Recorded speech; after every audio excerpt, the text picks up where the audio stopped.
station, MuchMusic, with people with hair of a different color, members of the church. Can you hear me? I can't understand what you're saying. Oh, we were just talking about a couple seconds ago about the fact that I don't quite understand an Australian accent sometimes. But he's got the Australian accent. Oh, you would have the, that's right. He's a bit affected by it as well. Okay, give me a really thick Australian accent. I'll see if I can understand what you're saying. There you go, mate. Right, that's it? Well, it's just like him. Okay, Marty? All right, good to meet you. Good to meet you. Peter? Good to meet you. You're doing a promotional swing. Yeah. Eventually, I assume there'll be a full-fledged worldwide concert tour. Yeah, we're going to start playing properly in May. Yeah. I keep on slipping off this stool. It's just that I can't. We did that. It's like candid camera. We'll look back at it later and laugh and laugh and laugh at you. And show us the layered look. This is, by the way, this is the latest fashion from England. Yeah, we have one of our, before we start, one of our VJs does this thing called fashion notes, and she tries to keep abreast of rock and roll fashion. Abreast of rock and roll fashion. So, for those of you who watch Eric M's fashion notes, if you will, just give them off. Coat, 2 layers, leather jacket, denim jacket, waistcoat, shirt, underwear. And no hair on his chest, we understand. Ever. Still trying to grow it. Yeah, I can ask you something real blunt right off. 3 record labels in 5 years now. Well, critics, that's in America. You don't count Australia, England, and Europe. Yeah. Makes it about 20 then. Heck, America thinks they're at, let's face it, if it doesn't happen in America, it hasn't happened at all. And I'm just saying that is an attitude that a lot of North American... It's a pretty big continent. Yeah. So what happened with the other labels? Why were they dissatisfied? Was it a matter of being dissatisfied with what the church was doing? No, well, there's different people and different economics, different, the market at the time. The first time was when apparently there was a big dive in the market in America, like in 1982. It was talked about like a big Wall Street recession sort of thing. But, there were only so many bands that the record companies could support, and you guys weren't going to be one of them. Is that at that time, yeah. And after that, with Warner Brothers, it was just a case of they had so many bands that they didn't know what to do with them, I think. Yeah, so you think you have what you want with this record company? Oh, definitely. Yeah. Yeah, like we never imagined it. Did you have the record label before you had the record? Did you have the material for Starfish before? Yeah, part of it. Yeah. And what kind of pressure did they put on you? What kind of obligation do you have to the record company now? No service? Like 5 albums or 2 albums? The reason, well, I see what you mean. It used to be great. Yeah. You know, they just kind of signed us up because they liked what we do. Yeah. I think that they'll continue with us, and because we're probably going to always make records which are going to have some kind of qualities in them, if I say so myself. Happy 200th anniversary, I meant to say Let's talk about that. No, I shouldn't. Not at all? Well, the Aborigines get upset about it, you see. Like they didn't think that they were going to celebrate. About this, don't. Well, I don't agree with it, so... Oh, okay. Then I'll defer the question over here. Should I wish you a happy 200th, or? No, well, not really. Like, it's sort of a symbolic thing, I think, for the identity of the white people there, and there's a certain faction that are trying to make up for the inconvenience to the black people of us coming there, but it's not a big thing. It's just a very light-hearted celebration, I think. I think it's totally barbaric. But This is something that you guys have addressed. It's brought attention to the blacks as much as the idea that the whites have been there 200 years, actually. So I think that it's going to be a healthy thing in the long run. It's not completely trampling them. Basically. Can we just go for the liberal for the liberal is it something that you've addressed in song or thought about addressing in song? No, because that's not what the church is about. Okay. But, I mean, philosophical differences between members of a group doesn't mean that you can't make a certain style of music. In fact, that's why we don't all play the same instrument. That's why they give you a menu in a restaurant. That's right. Okay. Before we play, which is the premier release from your latest LP, Starfish, can we just go back a little bit? We'll do one of the old videos. Panelize? Which one? Sure. Is that Panelize? Oh, good one. Good. The church here on MuchMusic and Stereo.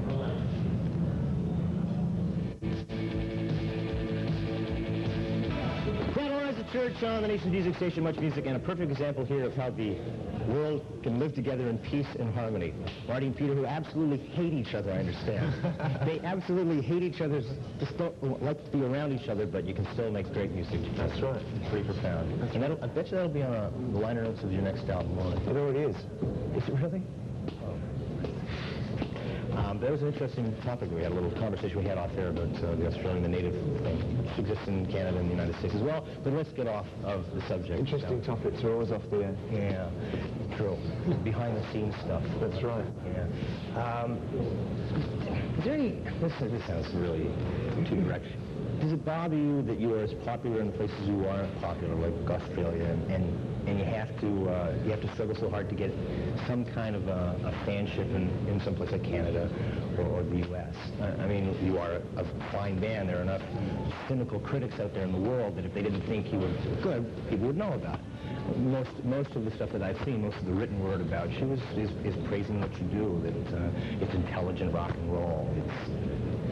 Well, we had to struggle and work hard at it. All we do is, make the records, which we find very easy to do, and very happy that we've been able to make the records that we wanted to make for so long.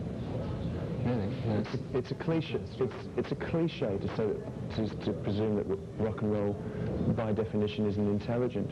I mean, there are certain examples of that, but there's also many examples of very intelligent rock and roll. True. I'm just reflecting as a norm, the way a lot of people feel it. Well, I actually think things are changing a bit at the moment. As he slips off the stool, I think that there's a lot of records around at the moment. Not exactly my cup of tea, but Sting, Peter Gabriel, Robbie Robertson, U2, to name 4 big-selling records, are intelligent. Sure. Sure. What comes first for you, the music or the lyrics in a song? What comes first? Music physically comes first. I know on Heyday, I understand you kind of like jam things out. Yeah. The Starfish is a continuation of the same idea, except for, a couple of songs by each of us done solo. But it's basically the music is composed from jams, And what would be the lyrical inputs? What is it? Life experience? Is it from the last album? Things you did in the last 2 years that end up being the lyrics on the LP that go along with that music, or how do the lyrics come about? Yeah, the state of the moment type impressions, I think. Yeah. Basically, most of the lyrics written by Steve.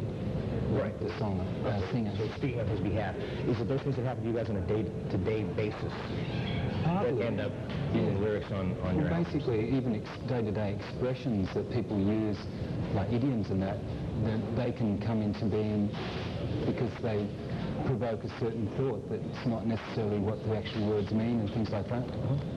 And events, that can be taken out of their normal context and interpreted, their evocative.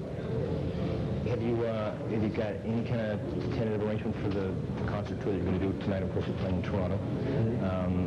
Anything secured down for when people can actually get to see you other than in the Toronto area? Yeah, we're doing kind of mini tours in the world, all over the world at the moment, just kind of like here and there, And then on May the 9th, we start a North American tour, which is going to take us around Canada and America for 6 weeks. And yeah, so it's going to be from May until September. We're going to do a proper world tour. Hopefully we're going to go to South America too, and Japan, places like that. Around the world with the church. Okay, Marty, Peter, thank you. From the Starfish LP Under the Milky Way is the first release, and here it is in video form on the nation's music station, MuchMusic.